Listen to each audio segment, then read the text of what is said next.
පැත්තෙන් අවභාවිතයට ලක් වෙන කමිටු කීපයක් තියෙනවා. කෝප කමිටුවේ දැන් මම සභාපතිතුමාටත් හමු වෙලා යෝෂිත රාජපක්ෂ මහත්තයාගේ ලියුමක් බාර දීලා ආවා. මොකද එතුමා පාර්ලිමේන්තුවේ නැති කෙනෙක්. එතුමාට අපි දැක්කා මම හිතන්නේ චන්දිම හෙට්ටිආරච්චි මහතා කියනවා කෝප කමිටුවේදී යෝෂිත රාජපක්ෂ මහත්තයා ලංකාවේ වාහන ආනයනය කරන්න තහනම් වෙච්ච වෙලාවේ 2021 ජනවාරි මාසේ 28 වෙනිදා වාහනයක් ආනයනය කරලා තියෙනවා කියලා. ඒක පට්ටපල් බොරුවක් 2014 ආනයනය කරලා තියෙන 2014 ජනවාරි 28 වෙනිදා යහපාලන ආණ්ඩුව වෙලාවේ තමයි වාහනේ ආනයනය කරලා තියෙන්නේ. හැබැයි ආනයනය කරපු වාහනේ එයා අවුරුදු 7ක් පාවිච්චි කරලා විකුණලා තියෙනවා. හැබැයි මේ විකුණපු එකේ ඩේට් එක අරගෙන ඇවිල්ලා කියනවා වාහන ආනයනය කරන්න තහනම් කරපු වෙලාවේ ආනයනය කරාගේ. මම මේක හැන්සාට් ගත කරනවා ගරු සභාපතිතුමිය සභාගත කරනවා. මෙවැනි බොරු නොකිය යුතුයි. මං ගාව තියෙනවා ඒකේ වාහනේ පොතත් ඒකේ රෙජිස්ටර් කරපු දවසක් තියෙනවා. ඒකෙන් හින්දා මේ කමිටු වරප්‍රසාද වලට යට වෙලා අවභාවිතා නොකර යුතුයි. ඒ වගේම තමයි අපි දැක්ක ගරු සභාපතිතුමිය ඊයේ දිනේ අතිගරු අනුර කුමාර දිසානායක ජනාධිපතිතුමාට මහ බැංකුව අධිපතිතුමා වාර්ෂික වාර්තාව බාර දුන්නා. ඉතාමත් හොඳ කාරණයක්.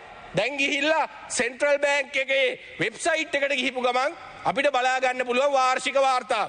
මේකේ තියෙනවා සම්පූර්ණ කතාව. මේකේ තියෙනවා 2021 ඒ වගේම 22 23 24 ලංකාවේ රිසර්ව්ස් බිල් වෙච්ච හැටි තියෙනවා. ආර්ථික වර්ධනය වේගය වැඩි වෙච්ච හැටි තියෙනවා. මන්ත්‍රීතුමා තව විනාඩියක් කාලයක් ආර්ථික වර්ධන වේගය වැඩි වෙච්ච තියෙනවා. මේ සියල්ලම තියෙනවා. අපි දැක්ක ඊයේ නලින් හේවගේ ඇමතුමා රටේ මුදල් ඇමතිවරයා ජනාධිපතිතුමා ඉස්සරහ තියාගෙන කියනවා රටේ රිසර්ව්ස් මේ යහපාලන මේ පුනරුදේ ආණ්ඩුව මාලිමාවේ ආණ්ඩුව රට බාර ගන්නකොට ඩොලර් රිසර්ව්ස් ඩොලර් මිලියන 20යි තිබුණේ. එතුමා ලේඛගෙන ආවා 6.15 වලට. එහෙම නැත්නම් ඩොලර් බිලියන 6.15ට ගෙනාවා කියලා. සම්පූර්ණ බොරුවක්. මේ තියෙන්නේ මගේ අතේ මහ බැංකු වාර්තාව සැප්තැම්බර් මාසේ අනුර කුමාර දිසානායක ජනාධිපතිතුමා රට බාර ගන්නකොට රිසර්ව්ස් තියෙනවා ඩොලර් බිලියන 6ක්. මේ මහ බැංකු වාර්තාව මේකොලේ මම සභාගත කරනවා හැන්සාට් ගත කරනවා ඩොලර් බිලියන 6ක්.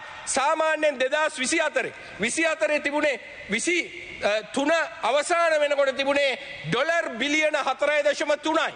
ඒකත් ඩොලර් බිලියන 1.7කින් අවුරුද්දක් ඇතුළත වැඩි වෙනවා. සාමාන්‍යයෙන් හැම මාසෙකම ඩොලර් මිලියන 200 ගානේ වැඩි වුණා. හැබැයි මේ වැඩිවීම තිබුණත් මේ වෙද්දි හරිනම් තිබ්බ රිසර්ව්ස් ඩොලර් බිලියන 7.4ට යන්න ඕන.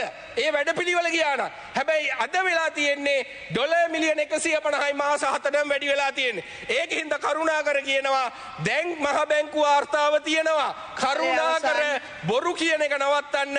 මහ බැංකු වාර්තාවේ තියෙන වාර්තා ටික මම සභාගත කරනවා හැන්සාට් ගත කරනවා.